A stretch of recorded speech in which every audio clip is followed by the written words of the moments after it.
G'day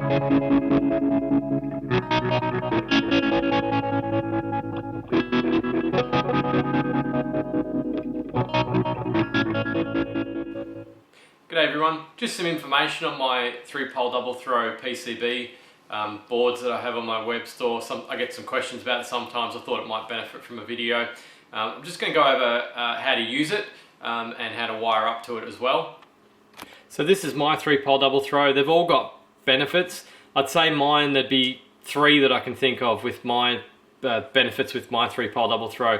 The first one is it's very small. If I get a 3-pole double throw here in the shot, you can see it's not much bigger than the actual 3-pole double throw. I'll just zoom out a bit there so you can see it a bit better. The other thing is that it's cheap. They're only $1.20 AUD, which at the moment would translate to about $1 US. So they're quite cheap. And also these holes that the solder lugs go through are quite small. Now that means that it actually fits quite tightly, so it does take a bit of encouragement to actually get on there. You've got to push down with a bit of force. It will go on, just keep pushing it down until it goes on. Work your way down and it will go on. But the benefit of that is that you don't need much solder to actually solder these lugs. I know other people's have very big holes and you've got to fill the gap and you've got to chuck a lot of solder on. I don't particularly like that myself. It's not the end of the world, but it's just a bit of an inconvenience, I suppose. So yeah, you don't need much solder to solder them on as well. So that's what mine's got going for it. It's not the neatest 3-pole double throw around. It's not the most feature-packed 3-pole double throw around, but it is small, cheap, and the solder lugs are quite small as well, so that works out well too. So let's just take a look at the board. Actually, first before we look at the board, let's have a look at the 3-pole double throw. So it can fit on either this way, or you can turn the switch around like this, 180 degrees, and it'll fit that way. You can see that the solder lugs are in a horizontal position. They'll fit into those holes in a horizontal position. They're not going to fit vertically. They just won't fit, and that way will not work either. So prevents you from putting it on the wrong way in that respect. It can only go on the way that it's meant to go on. So it also fits solder lug, as you can see, and also PCB lug, which is this one, doesn't have the holes. Fits those much easier because they're obviously thinner.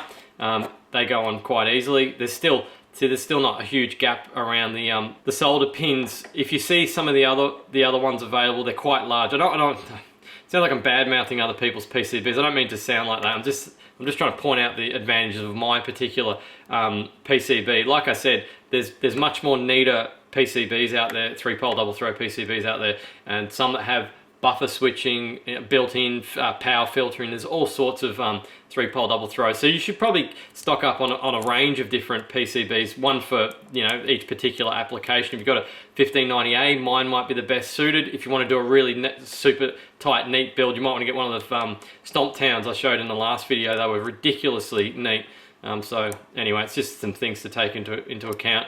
And again, it won't fit this way. Actually, I've never actually tried it this way, but yeah, it's not going to fit that way either, and that's the wrong way. So you can see again, we're going vertically and horizontally. That's not the right way. It's this way. And with the compact 3-pole double throws, you can actually get them on, and in fact I was testing with this one because I bent the pins out, and it does actually fit, but you really got to manhandle those lugs. So don't think I'd recommend it, but you can just get it to fit. I did have it on a while back. It will fit, but yeah, you've got to manhandle the hell out of it. So it's not really recommended to use those compact 3-pole double throws. These are compact 3-pole double throws in case you haven't seen one. See, they're a bit smaller. So this is the way that the PCB goes on. I can't remember if I mentioned that. It's got to go, this is the face up. So you have R1 facing up and all the identification of the PCB facing down. So you put that down like that.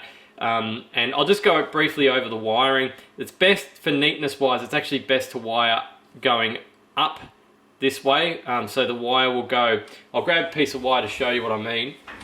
So if you've got your wire that's stripped, you'll go up underneath the board, not down like this. It's not as neat that way. It's easier, but it's not as neat. So it's actually a good idea to solder these lugs last. So put your resistor in and your 6 wires on the sides, then place it down on top of the 3-pole double throw and solder that in. It makes it much easier in the long run than doing it the other way around. So I'll just go over the connections. R1 is the current limiting resistor, so you set that for your brightness. You could actually use a trim pot on that if you wanted to. 2 legs of a trim pot so you can adjust the brightness as well. Never thought of that until just now actually. And then you've got LED negative, so that goes to the LED negative. And then the LED positive goes to your DC jack to power the LED obviously. And then you've got out PCB. Out PCB is the output of the PCB. So if you've got your effect up here somewhere, up that way, your out, the effect output goes into out PCB, and then that goes to the out J tip, means out jack tip. So that is the output jack tip. That's where that one goes. So on the other side, you'll be able to work out what this means now. You've got input jack shield, so that goes to the input jack shield. Input jack tip goes to the input jack tip, and input from the PCB, from your effect PCB goes down into input PCB. So it's pretty straightforward, but you should probably check out TonePad's off-board wiring diagram 5 just to get your head around how to actually wire that up. But that's pretty much it. That should help you work out how to wire up the PCBs. I've had a few questions about it, so I thought an assembly sort of assembly video, or how it works video might be of benefit.